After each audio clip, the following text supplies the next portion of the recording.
Hola a todos, bienvenidos a una nueva emisión de Contratapas Podcast.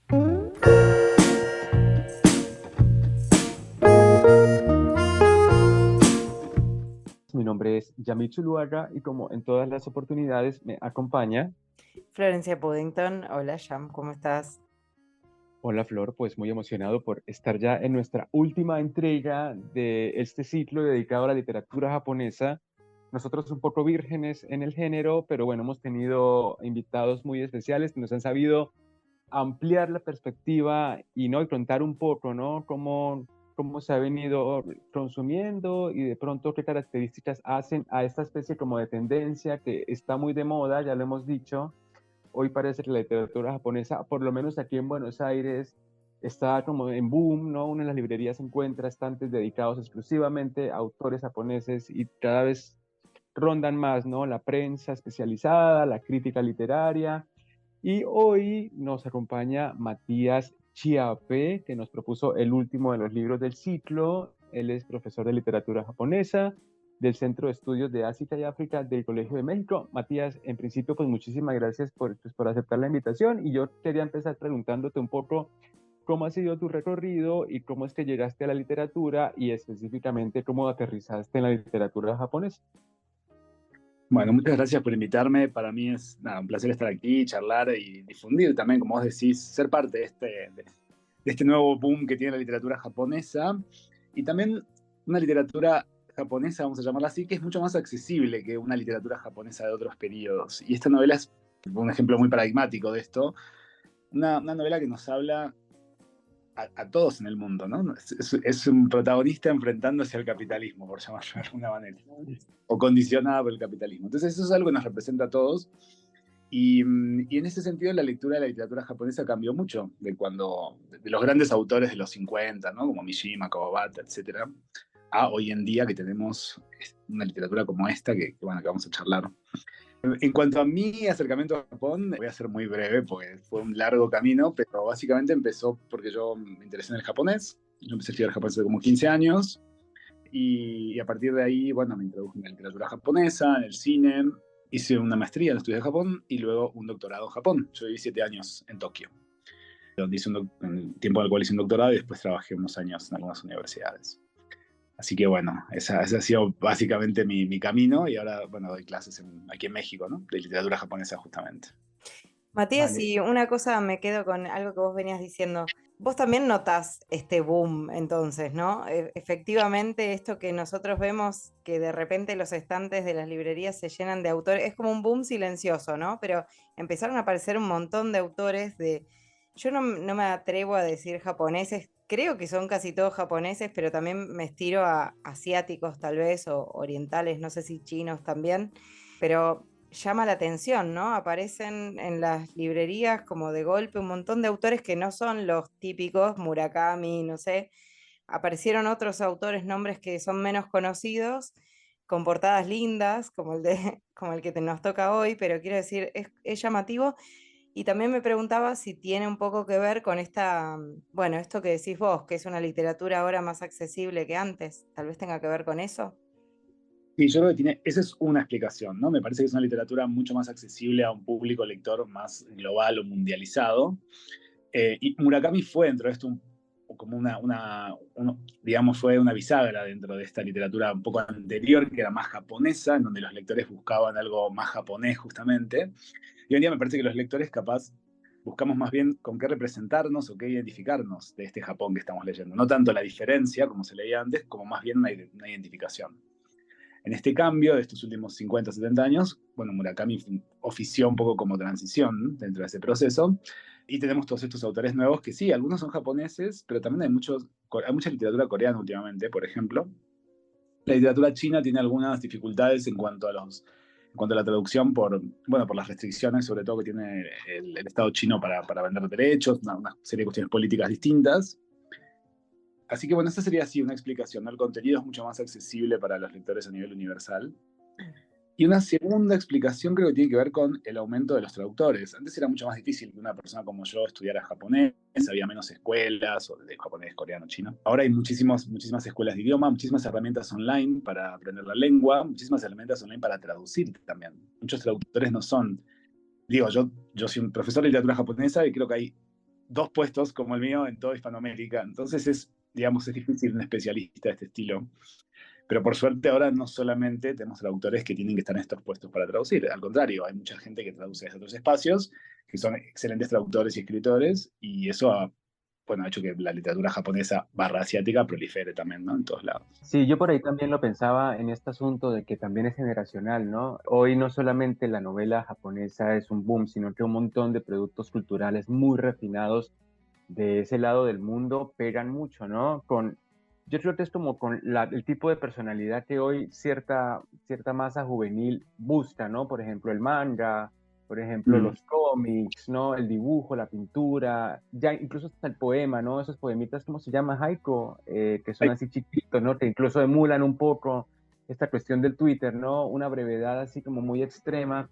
Y también lo sentí así como, no sé, como en los 60, qué sé yo, viste, el mundo estaba tomado por los Beatles, o qué sé yo, por quién, no siempre nosotros mirando a Gran Bretaña, Europa o América, hoy le toca el turno a la fascinación por una cultura que nos es nueva, nos es exótica, porque la de este lado ya la hemos gastado, ¿no? Ya la estamos como muy hasta prostituyendo, ¿no? Ya como que, ¿qué más se puede decir de Estados Unidos? ¿Qué más se puede leer, ¿no? De Europa. Me parece que por ahí también tiene que ver, porque es que hay mucha gente muy especializada ahora en esto, ¿no? Chicos que aprenden coreano, habiendo 28.000 idiomas, ¿no? ¿Por qué elegir ese? Y bueno, me parece que también hay una influencia mediática y como de elección cultural en todos los aspectos, música, pintura, literatura, ¿no? Qué sé yo, también por ahí lo pensaba. Pero antes de que me digas algo, Matías, ¿qué novela vamos a leer? Viste que arrancamos a hablar y pues, por allá al final es que se nos ocurre decirla. Tú elegiste la novela La Dependienta de Sayaka Murata, así que ahora sí, si nos ibas a comentar algo, creo, y también cuéntanos un poco cómo es tu relación con la novela y por qué decidiste traerla al podcast. sí, perdón que no mencionamos antes la novela, pero ya adelanté un poquito, ¿no? Esta protagonista de esta mujer que trabaja en lo que se suele llamar en Japón konbini, o tienda de conveniencia, ¿no? En Argentina creo que lo llaman AMPM o estos lugares que están abiertos 24 horas, ¿no? O, bueno, que venden todo tipo de productos. Y es la vida de esta protagonista, ¿no? Allí. Yo la elegí justamente para empezar, es una novela sumamente divertida. Creo que es de lectura muy amable y creo que yo me reí muchísimo la primera vez que la leí. Creo que atrapa muchísimo. Nos sentimos todos muy representados también con este personaje caricaturesco y que también nos hace reflexionar y pensar muchísimo sobre, bueno, las cosas que hacemos todos los días sin darnos cuenta y de manera muy automática, porque esta protagonista se convierte un poco casi que en una parte de esta maquinaria que es, como ya les decía, ¿no? Bueno, el sistema económico en el que vivimos actualmente. En segundo lugar, es una novela que creo que, digamos, funciona muy bien en esto que hablábamos recién, en esto de lograr que los lectores de diferentes contextos se identifiquen muy bien. No es tan japonesa, por llamarlo así. Creo que es algo que podría suceder en cualquier contexto, ¿no? Esta novela podría, bueno, con las particularidades que tiene, de que está escrita por una japonesa, que sí tiene muchísimas cuestiones que ahora voy a mencionar del contexto japonés, también, más allá de eso, también tiene, bueno, una gran manera de identificarnos, ¿no? Con esto que está viviendo esta protagonista. Así que, bueno, La Dependiente de Sayaka Murata es una novela muy premiada en Japón. Bueno, es de fácil acceso también para aquellos que están aprendiendo japonés, así que se puede leer bastante fácil. Así que los invito, si hay alguien que escuche y esté en esa odisea.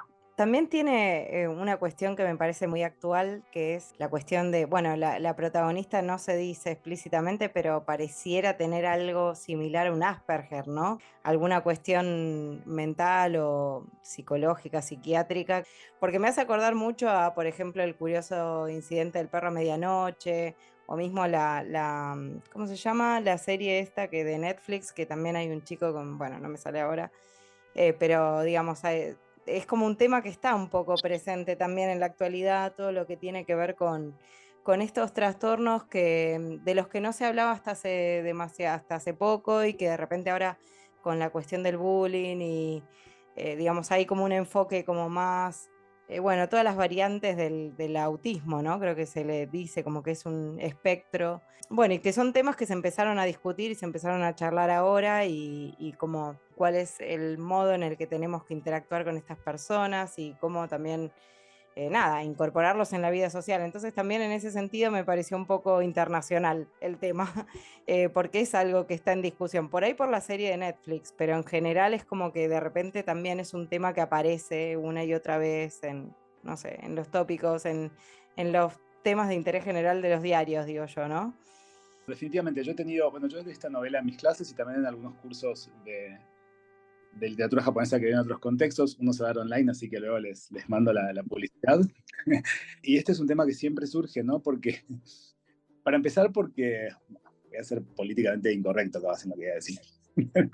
Muchos de los que nos dedicamos a Japón, muchas veces se nos ha atribuido a este tipo de personalidades, ¿no? Como estos otaku que solamente ven manga, digamos, ven anime, manga, todos esos medios raritos. Y mismo a los jóvenes japoneses muchas veces se los descalifica más bien en estos términos. Y a veces son, como vos decís, personas que tienen, y no porque sea algo vinculado a los japoneses, sino que pasa en todo el mundo y antes no se hablaba, un problema más bien, una dificultad más bien cognitiva de este estilo. Así que todo esto sí está de fondo en la novela, pero lo que hace muy bien esta novela es como que nunca es muy clara, vos dijiste recién, no lo explica muy bien, pero creo que más bien la novela es deliberadamente poco clara en cuanto a cuál es el problema de este personaje y si tiene un problema, ¿no? Eso es lo que deliberadamente la novela no plantea que sea un problema, que tenga, digamos, autismo o lo que fuera esta protagonista, y eso es lo que creo que hace muy bien la novela, ¿no? Me parece que nos deja ahí como pensando que si esta novela empezara diciendo este personaje tiene, ¿no?, autismo y se comporta de esta manera, es como que perdería mucha de su gracia, perdería mucha de la capacidad de identificación que tiene este personaje, y eso me parece que es, digamos, un logro que tiene la autora. Sí, y por ahí, por ejemplo, con lo que decía Flor y lo que decías tú, es que yo no sé si lo llevaría al campo de la patología, ¿no? Porque el inicio de la novela ya nos da un montón de elementos para pensar que su desadaptación, o sea, que Keiko no se encuentra en el mundo, pero sí inicia dándole un sentido, ¿no? Hace acciones por consecuencia de algo, ¿no? Creo que hay una pelea en el colegio cuando está niña y ella lo que decide es darle como con un cabezazo a uno de los dos para que pare, ¿no? O sea, porque le parece que es lógico y de hecho funciona, o sea, sí hay como un pensamiento ahí racional que es muy efectivo y te termina jurándole en contra porque no está como en ese marco estructural de lo consensual, ¿no? Del protocolo. Me parece que al principio la novela como que toma atajos para ser efectiva, ¿no? Que termina haciendo eso cuando trabaja en la tienda, ¿no? Es la mejor empleada porque todo lo hace de forma, ¿no?, bastante meticulosa. Y luego decide callarse, que es algo que me pareció muy lindo y también quería preguntarte, Matías, si tiene algo que ver con el estereotipo de los japoneses, ¿no? Ella decide callarse porque le parece que en silencio es más parte del mundo, ¿no? Que cuando habla todo se le complica. Porque luego pensaba, claro, uno tiene, ¿no? O yo, qué sé yo, en mi ignorancia y ¿no?, en esa cosa del prejuicio, la espiritualidad en Oriente me parece que tiene más que ver con eso, ¿no? Con la virtud, con el poco enojo, como con tomar las cosas desde otro punto de vista. Y este personaje simboliza de una manera de pronto un poco extrema, pero sí que tiene un contacto con esa calma que también encontramos en las novelas anteriores, ¿no? Que de pronto no sé si Flor coincide, que en todo caso estos tres autores que nos tocaron para leer, sí que se nota como un ambiente en la escritura y en el estilo de mucha tranquilidad, ¿no? De una pausa muy deliciosa, ¿no? Como de una aromita ahí que uno lo disfruta sin tener que ser evento tras evento tras evento, climas tras climas, ¿no? Es un personaje bastante plano si uno lo mira así como panorámicamente, pero los detalles uno los encuentra en formas más sutiles. Sí, para introducir un poco la novela, porque estamos hablando de algunas cuestiones ya de contenido y capaz, Sí, sí. bueno, las personas que están escuchando, no sé si sea mejor como darles una pequeña introducción o marco, y también para ordenar un poco las cosas que dijimos en función de la sociedad japonesa. Sí, a los japoneses, por lo menos en mi experiencia, estos 7 años que viví ahí, y también creo que es un estereotipo también, pero hay una realidad, es algo que les cuesta muchísimo socializar, ¿no? Es muy difícil a veces para ellos, lo encuentran muy difícil, hay muchísimo bullying también en las escuelas, es un gran problema en Japón, las escuelas tienen un sistema muy, muy rígido en cuanto a las personas que tienen éxito, ¿no?, en la escuela, así que bueno, esto creo que está todo de fondo en la novela. Este personaje, esta protagonista, es una chica, ¿no?, de 18 años que ya terminó la escuela y que le cuesta muchísimo socializar justamente, y encuentra refugio en uno de estos convenience stores, ¿no? Estos convinis, de estos negocios abiertos las 24 horas donde venden todo tipo de productos. Claro, lo encuentra como un trabajo así medio part-time, ¿no? Entonces empieza a trabajar allí, pero se queda allí 18 años. Entonces todo el mundo la empieza como a juzgar justamente porque no elige nada mejor en su vida, y ella disfruta muchísimo de trabajar en este espacio porque encuentra su lugar en el mundo allí, donde nadie es su refugio, ¿no? Nadie la critica, nadie le hace bullying, y a veces es como que ella no tiene mucha conciencia o parecería, más bien parecería, la novela construye la idea de que no tiene mucha conciencia de algunas cuestiones y que funciona medio por inercia, ¿no? Medio como casi maquinalmente. Y ahora que hablaban de capaz de leer un fragmentito de la novela, hay uno que encontré que me parece muy lindo, bueno, lindo, bastante siniestro en realidad, pero muy explicativo. Si me permiten leerlo, es muy breve. Ella está, ¿no? Ella es el momento en que empieza a reconocerse como parte de esa maquinaria más grande de la cual este negocio es una parte, ¿no? Entonces ya trabajó allí un tiempo y está mirando a la gente afuera, ¿no? En la calle, y dice, al otro lado del cristal, escrupulosamente limpio y sin una sola huella, Keiko veía el ajetreo de la gente. Empezaba un nuevo día. Era la hora en que el mundo se despertaba y los engranajes de la sociedad empezaban a girar. Yo era uno de aquellos engranajes que giraban sin parar, una pieza del mundo encajada en esa franja del día que llamamos mañana. Bueno, creo que justamente este sentimiento, y que ella, digamos, este personaje lo lleva al paroxismo, a la exageración, es lo que a veces sentimos todos, ¿no? Como ser parte de un engranaje que no entendemos por qué funciona. O sea, en realidad, este personaje que nosotros podemos interpretar, como vos me bien hiciste, ¿no? Como alguien que tiene como una especie de disociación o lo que fuera, en algún punto todos lo sentimos, ¿no? En algún momento. Esto de, ¿por qué estamos haciendo esto todo? ¿Por qué me levanto para tomar el bondi todas las mañanas? ¿Por qué esto? ¿Por qué el otro? Es una pregunta que nos hacemos todos. Solo que, bueno, ella sigue, ¿no? Ella sigue con la inercia, y la novela lleva esta inercia casi que ya les digo, ¿no? La exageración total. Una diferencia que fuimos notando con los otros libros que leímos con Yamid en este ciclo, que tenía que ver con el énfasis que se hace en la cultura japonesa a lo social más que a lo individual, ¿no?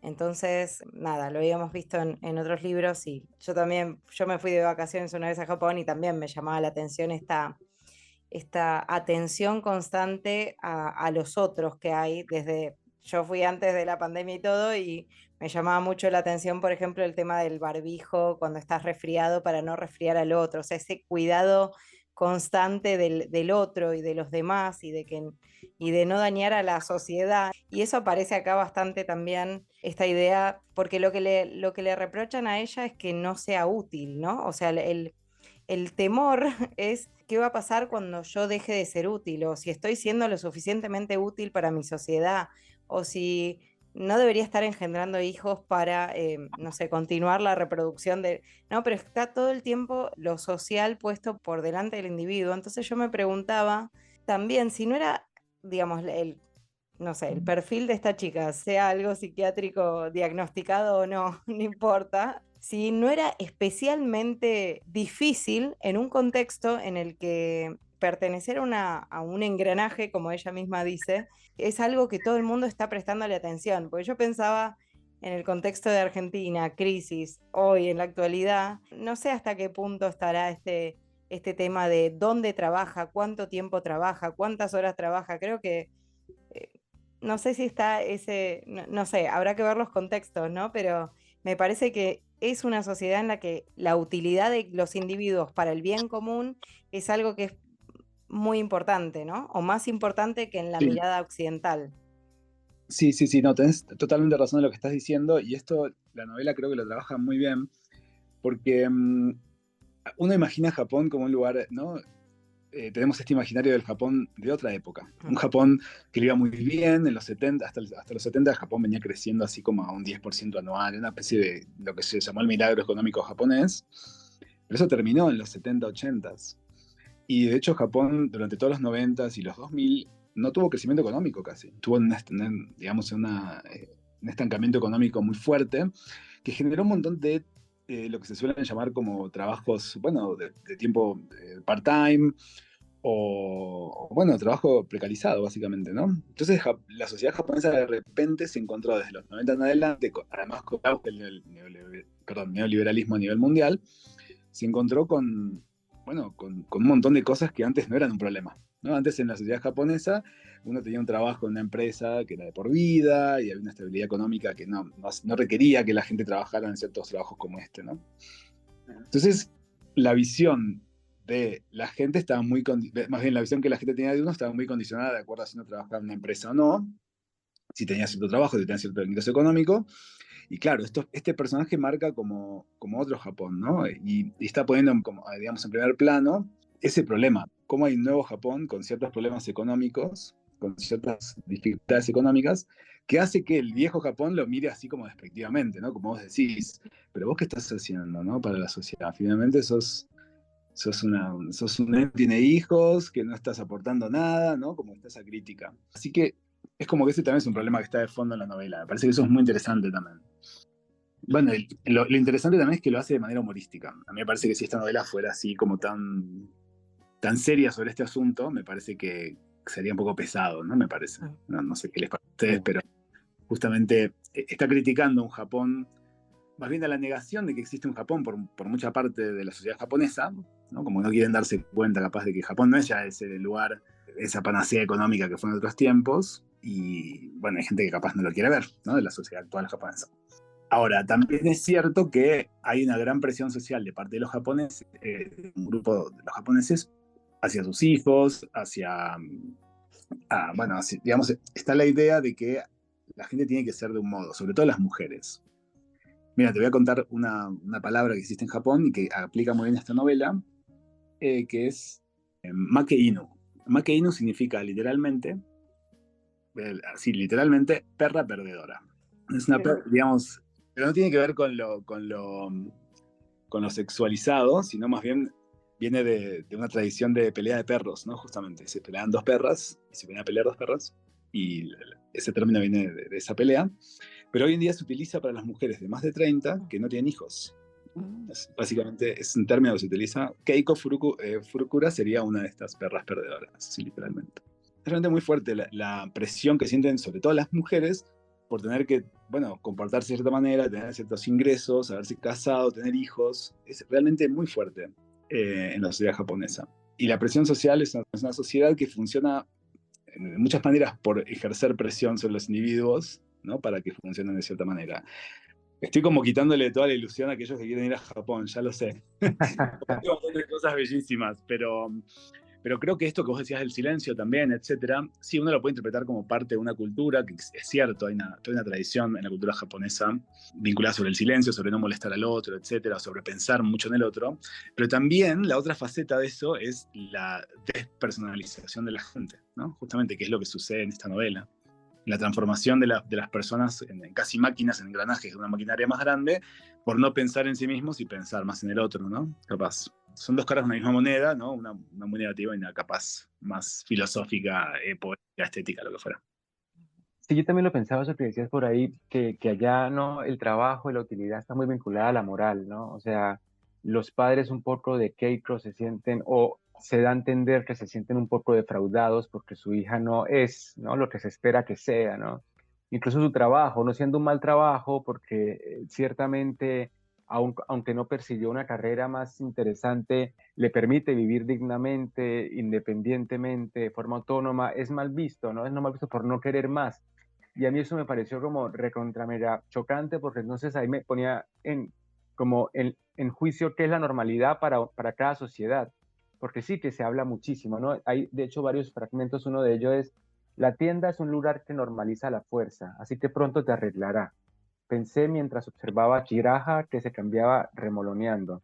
O sea, y hay otro fragmento que dice, ¿no? La tienda disponía de un manual impecable y me desenvolvía muy bien como dependienta, pero no tenía ni idea de cómo ser una persona normal en un lugar sin manual de instrucciones. O sea, Mm.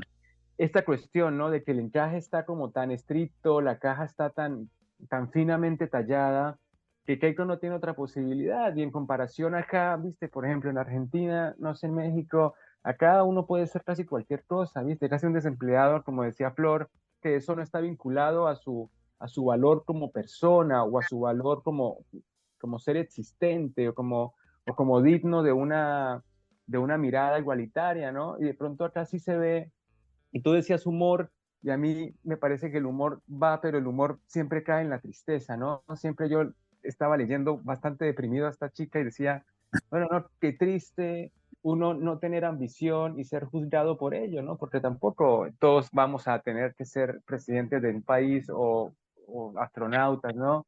En realidad, al contrario, nos manejamos bastante en el promedio, ¿no? Por ahí uno adquiere más logros en un área en específico, pero en comparación todos vivimos vidas bastante igualitarias.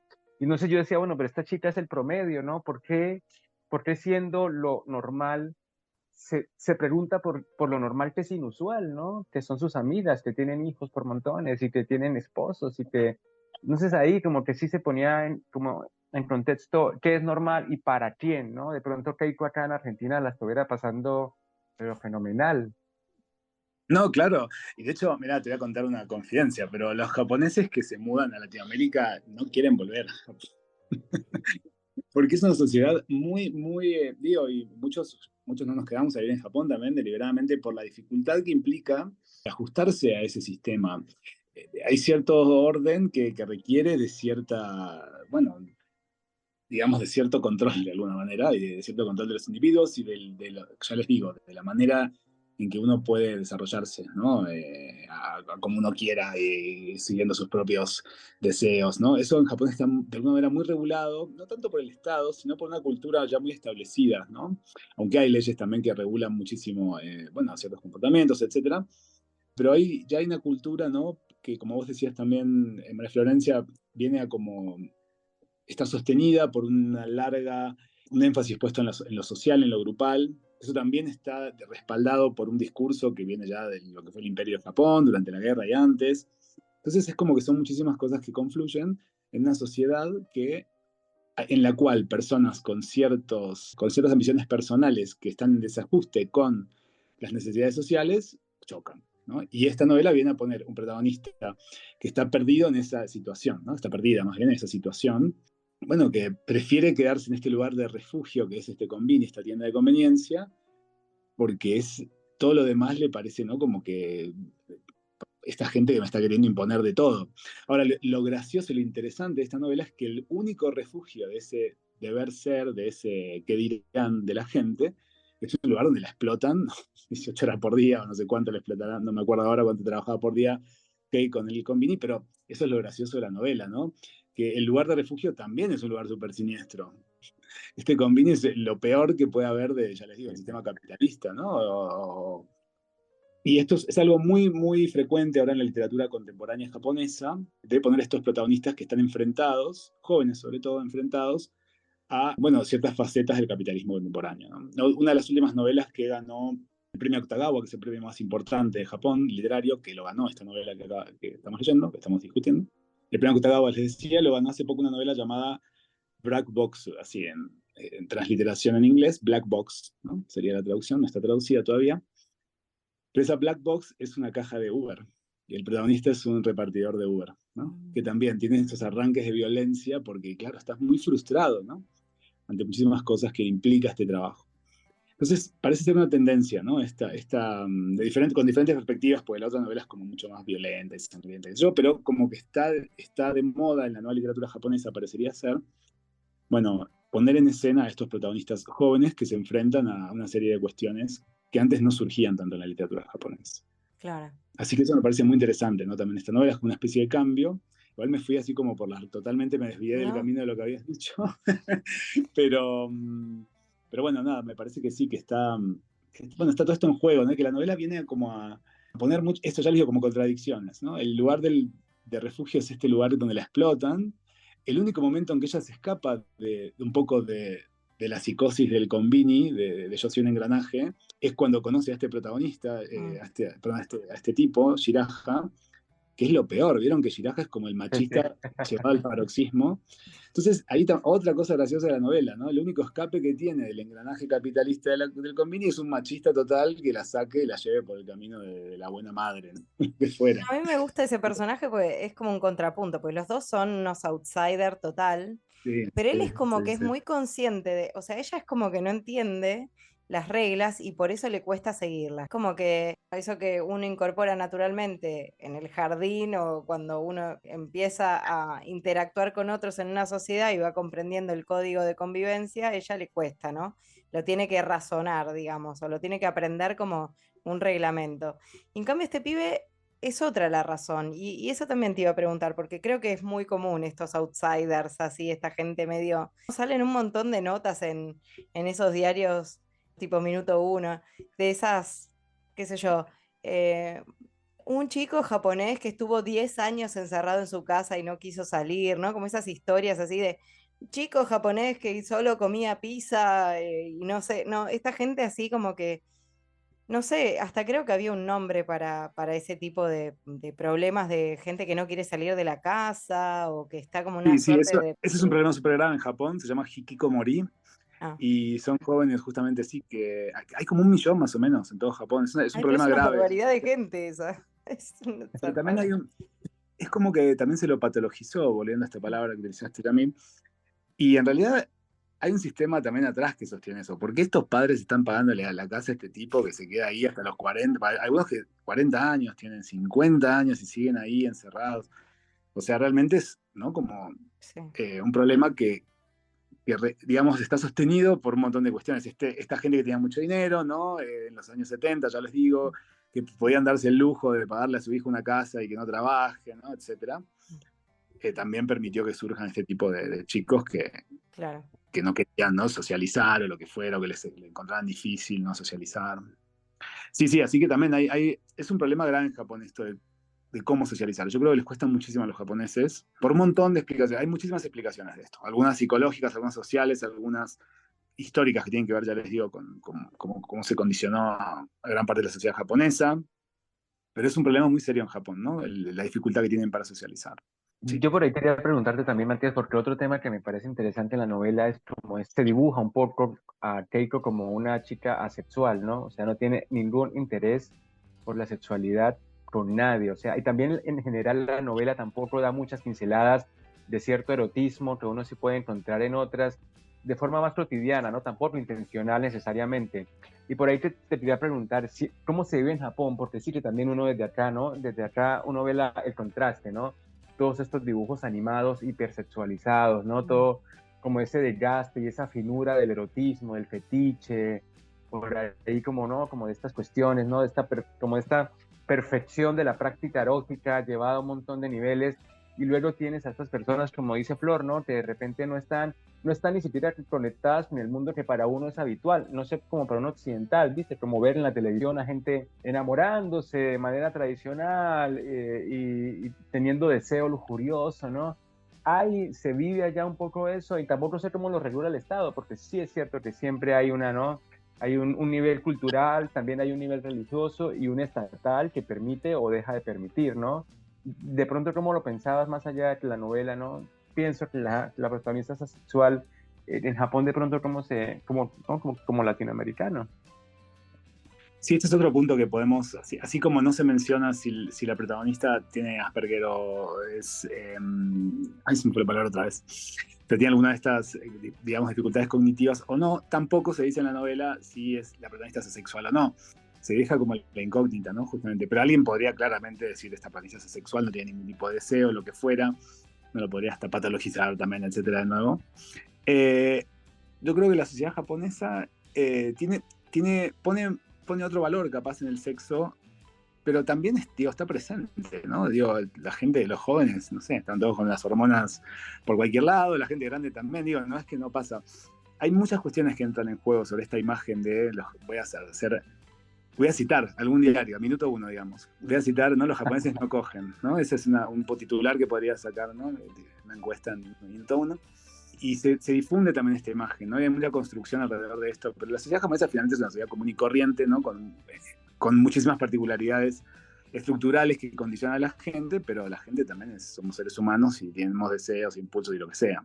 Ahora, al haber ciertas dificultades para socializar, bueno, obviamente se hace más difícil, ¿no? El encuentro con él, la otra, lo que sea que te guste. Entonces ahí se hace como puede ser que sea más difícil, ¿no? El encuentro sexual. Y sí hay un nivel de fetichismo muy grande. También porque la sociedad japonesa estuvo muy reprimida durante mucho tiempo. Yo vuelvo siempre, cuando les doy clases, ¿no?, de literatura japonesa o de otras materias vinculadas a Japón, al tema de lo importante que fue, así como para nosotros en Argentina fue la dictadura y seguimos, ¿no?, hablando de la dictadura y las represiones que nos dejó, inclusive a los que no vivimos la dictadura, lo que se traduce generacionalmente. También la guerra y el imperio de Japón lo hizo en Japón. Hubo una gran prohibición de las expresiones sexuales en esa época. Después también durante la ocupación norteamericana, cuando Japón perdió la guerra, también hubo prohibición.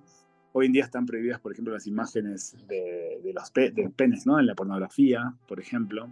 No así de la totalidad de los cuerpos femeninos, lo cual, bueno, habla también a quién se le está vendiendo esa pornografía.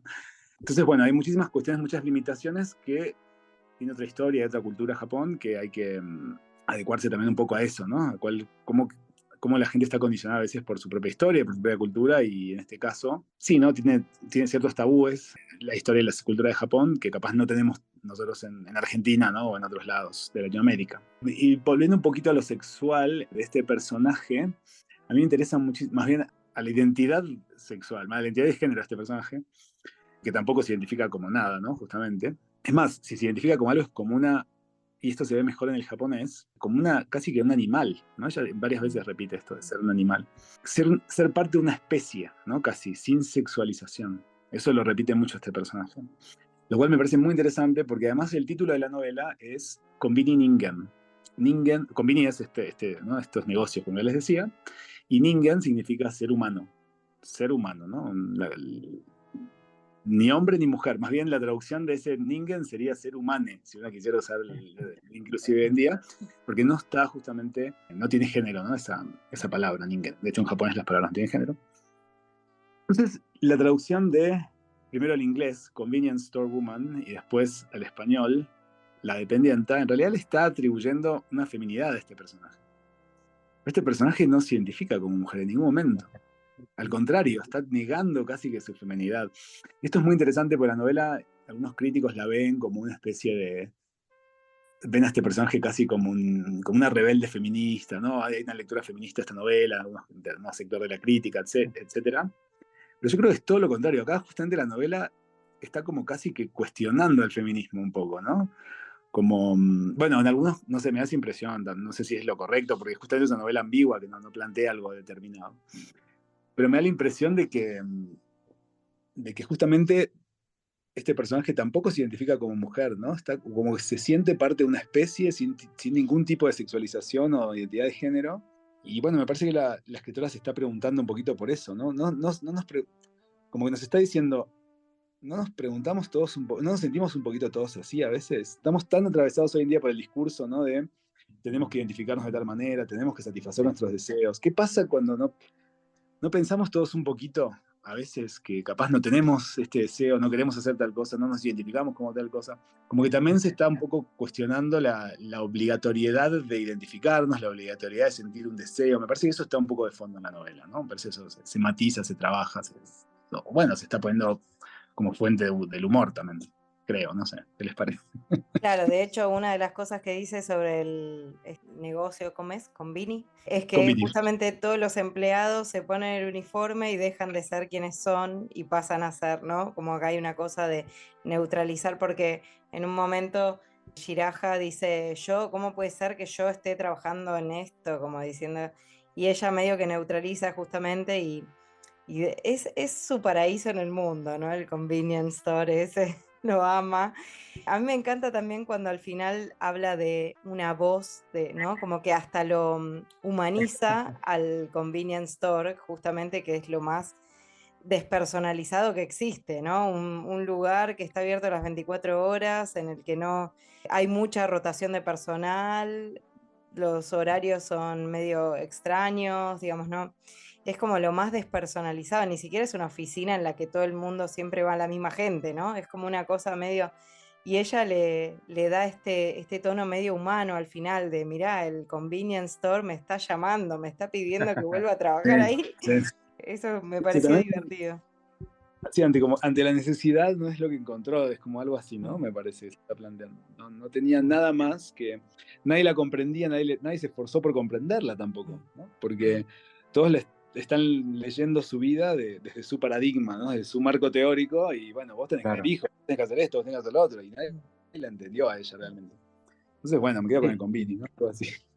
Yo por ahí para terminar, diría también, ¿no? Que Chiraja es un perro, ¿no? O sea, su búsqueda va ligada a alguien que lo mantenga económicamente, pero también hay cierta maldad en él, ¿no? O sea, siempre también la critica, o sea, usa como la dialéctica para que esta chica se sienta mal, ¿no? Se sienta mal si no hace lo que él quiere.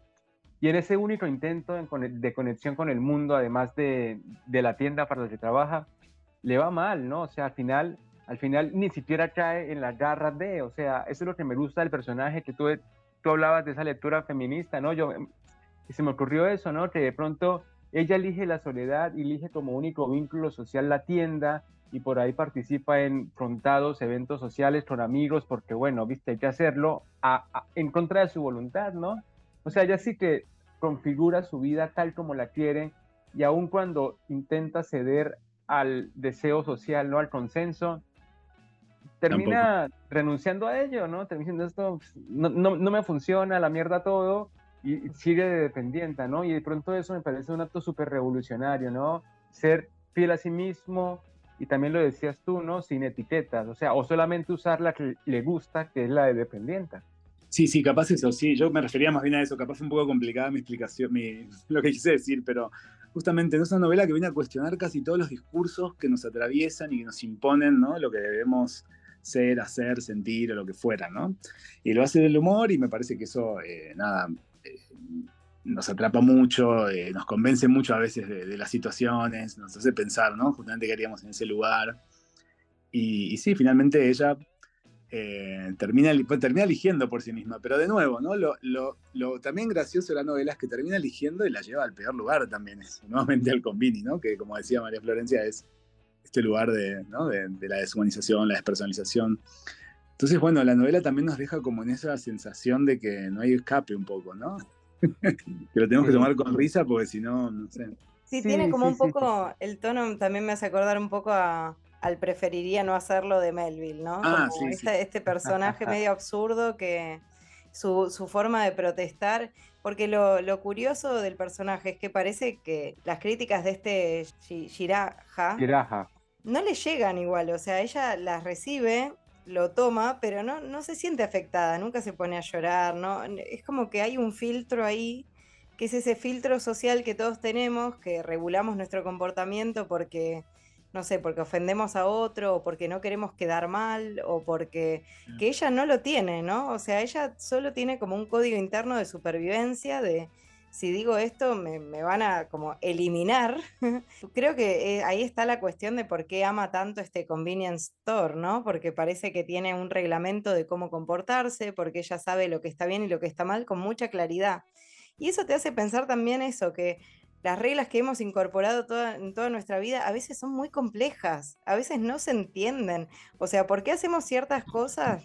Me refiero a códigos pequeños como de la vida cotidiana, de no le voy a decir esto porque Sí, sí. mejor, ¿no? Como que hay mucho de eso en la vida cotidiana, que son cosas que, claro, o sea, si te salís, te tomás un poco de distancia y decís, no tiene sentido, me estoy complicando la vida, estoy haciendo esto, esto y esto porque no le quiero decir que, ¿no? A veces hay mucho de esas vueltas.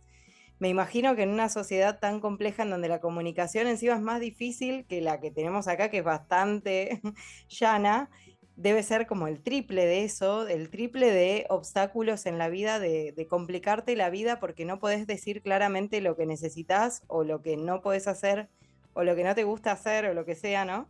Entonces también está un poco puesto en ridículo todo eso, me parece. Sí, sí, exactamente. Yo acuerdo perfectamente. Acabas de escribir muy bien, creo, la novela. Con este, ya te digo, como además con este plus del humor negro que al final hay algo medio tragicómico en esa decisión de ella, ¿no? Que nos hace pensar hoy, pero finalmente no hay escapatoria, o tiene que volver a este lugar. Y eso es un poco también, ¿no? A veces lo que nos pasa a todos. Bueno, ¿qué salida encontramos, ¿no? De estas situaciones? Que nada, me parece que sí, que la acabas de escribir muy bien, Florencia. A ver, una cosa más, ya que dijiste lo de Bartleby, yo tengo el recuerdo de haber leído una entrevista a Sayaka Murata. Ah, y algo me olvidé importantísimo. Así que dos cosas voy a decir. Una es que Sayaka Murata Sayaka Murata también trabajó como dependiente durante 18 años de su vida. Es decir, ella se convirtió en escritora luego de haber trabajado, ¿no? Ella está narrando su experiencia de alguna manera. Claro. Lo cual para mí, bueno, esta es mi visión personal de la literatura, pero no sé, me gustan los escritores que me cuentan su experiencia de la vida, que transforman su experiencia en literatura, ¿no? Hay grandes novelas que son un reloj y que funcionan perfectos, pero me gusta cuando una persona me está contando lo que solo esa persona puede contarme de su manera, ¿no? Eso a mí me gusta, personalmente. Así que bueno, eso también de fondo, ¿no? Esta novela está, Keiko es un poco un reflejo de Sayaka Murata. Y lo otro, yo tengo el recuerdo de alguna entrevista que leí sobre ella o en algún texto sobre ella, mencionaba a Barleby, ¿no? Justamente. Así que ella está poniéndose claramente en esta digamos, en esta línea literaria del absurdo, sí, de lo grotesco, ¿no? Un poco, también Beckett creo que ha mencionado, justamente ella se está poniendo en esta línea. Claro. Y si les interesa una novela más específicamente vinculada a Japón, aunque escrita por una escritora que es belga, y muy similar a esta, hay una novela de Amélie Nothomb. Ay, sí. ¿Cómo se llama? Estupor Estupor y y temblores. Temblores, que bueno, trata de justamente una traductora belga que va a trabajar a Japón, en este Japón de los 80, un Japón mucho más rico, ¿no? Todavía pujante, etcétera. Y bueno, la tratan así como, ella está inmersa en un sistema económico que la tratan así súper mal, pero termina como siendo su lugar de refugio también, justamente. Esa empresa donde la tratan súper mal o ella se siente súper mal, igual ella termina eligiendo, ¿no? ese espacio. Entonces, esto también tiene que ver un poco con la cultura japonesa, ¿no? Como a veces nos atrapa, pero nos parece incomprensible, y bueno, uno igual intenta, y así que capaz hay algo de fondo también. Yo creo que vamos terminando, ¿no, Flor? Si tienes Sí. alguna otra pregunta final, No, porque yo se le nos... iba a pedir como de recomendación final, si nos querés decir 3 autores que podamos sumar a nuestra lista, que estén buenos, que sean por ahí actuales, que nos hayan quedado afuera. Sí, sí, a ver, yo creo que de autoras japonesas contemporáneas, para que lean también a una que puedan comparar con otra mirada, a mí me gusta mucho también Mieko Kawakami, una escritora. Luego, si quieren, les escribo los nombres bien. Sí. Mieko Kawakami. Ella tiene una novela llamada Pechos y Huevos, se llama, ¿no? Pechos y Huevos, creo que es la traducción. O Senos y Huevos, capaz. En japonés es Chichitoran, sobre una chica que se quiere hacer justamente implantes, ¿no? de pechos. Y trata la feminidad y muchísimas cuestiones de la sexualización que sienten a veces las mujeres, pero también la experiencia sexual de las mujeres de manera muy interesante. Así que también, si les interesó seguir por la literatura femenina japonesa, les recomiendo esa novela. Y sí, otra asiática que me gusta, no japonesa, sino asiática, ya les digo, es coreana, es La Vegetariana. No, La Vegetariana, La Vegana. La Vegetariana, sí, perdón, La Vegetariana. De Anne Kang, no sé si la conocen, la tienen, pero es una chica que, bueno, va descubriendo también un poco su experiencia con la comida y cómo eso la hace interactuar con el mundo, ¿no? Justamente. Así que son dos novelas, me parece, La Vegetariana y Senos y Huevos, para entender más todavía, para expandir y para tener otras miradas sobre la feminidad en Japón. Así que me parece que esas dos, para que sigan por ese lado, no sé, les Claro, interesa. muy bueno. Matías, ¿te encuentran por algún lado? ¿Tienes alguna red social? ¿Qué cositas haces además de dar clases? ¿Por ahí alguien está interesado en consultarte algo, en contactarte? Sí, sí, con todo gusto, si alguien quiere más recomendaciones bueno, consultas sobre literatura japonesa, que es lo que sé. Mi Instagram es matchiape, así que me pueden escribir por ahí. También bueno, yo aparezco en el sitio de la universidad donde yo trabajo, ahí está mi correo, profesionales, ¿no? Los trabajos que yo hago, que escribo.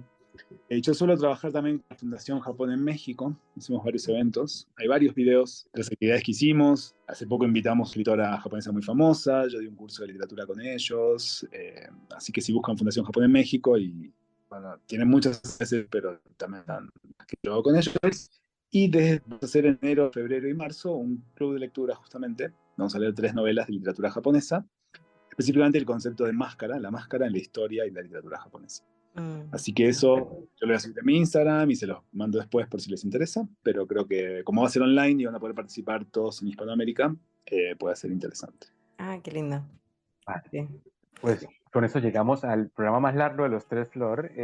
Muchísimas gracias por Perdón. acompañarnos. Muchas gracias a ti. No, la charla estuvo muy buena, que no, eso no, al contrario, al contrario. Uno hablando de libros se le va el rato. Y nada, Flor, nos veremos en el próximo ciclo, que ya será el próximo año, ¿no? Sí, nos vemos.